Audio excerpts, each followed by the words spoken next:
আসসালামু আলাইকুম। শুরুতেই জানিয়ে দিচ্ছি, গাজা উপত্যকায় ইসরায়েলি হামলায় 200 দিন পার করল গত মঙ্গলবার। দীর্ঘ এ সময়ে সেখানে মৃত্যুপুরীর পাশাপাশি ধ্বংসলীলা ছাড়া আর কিছুই অর্জন করতে পারেনি দখলদার ইসরায়েল। এই দিনটি দেওয়া উপলক্ষে ভাষণে সেই কথাই মনে করিয়ে দিল হামাসের সামরিক শাখা কাসেম ব্রিগেড।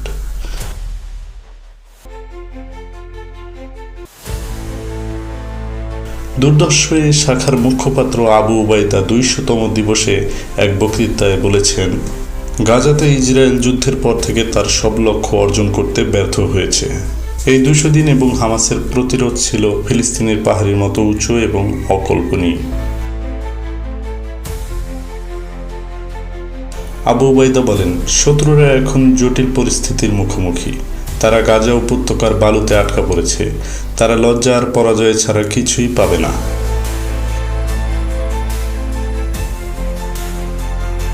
তিনি আরও বলেন, আমাদের ভূমিতে যতদিন দখলদারের অগ্রসর চলবে ততদিন আমরা প্রতিরোধ এবং হামলা করব। ইসরায়েল বহির্বিশ্বকে বোঝাতে চাচ্ছে তারা প্রতিরোধ বাহিনীকে শেষ করে দিয়েছে। আসলে হামাসকে তারা কখনোই নির্মূল করতে পারবে না। তিনি আরও বলেন, গেল 200 দিনে ফিলিস্তিন এবং হামাসের সাধারণ মানুষের উপরে যে হত্যাযজ্ঞ চালিয়েছে এর জবাব অবশ্যই হামাস দিয়েছে। এখন পর্যন্ত আমরা ইসরায়েলকে আমাদের সক্ষমতার যথাসামান্যই দেখিয়েছি, আর আমরা আমাদের মাতৃভূমির রক্ষার জন্য প্রস্তুত আছি।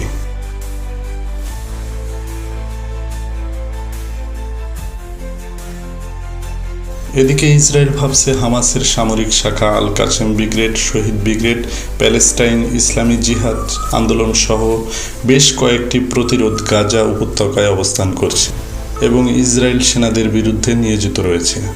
তারপরও ইসরায়েল মনে করে রাফা শহরই হলো হামাসের চূড়ান্ত ঘাঁটি। এ কারণে ইসরায়েল বারবার মরিয়া হয়ে ধ্বংসাত্মক হামলার পরিকল্পনা করছে।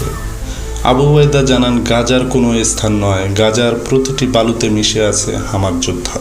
ইসরায়েল ভালো করে বুঝতে পেরেছে এ যুদ্ধে তারা কিছুই করতে পারবে না, তাই তারা পিছু হেঁটে নানা পরিকল্পনা করছে। এখন পর্যন্ত আবু উবাইদাকে বিনা মাস্কে কেউ দেখেনি।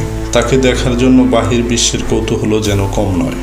সেজন্যই তাকে মাঝে মাঝে বলা হয় মাস্কম্যান।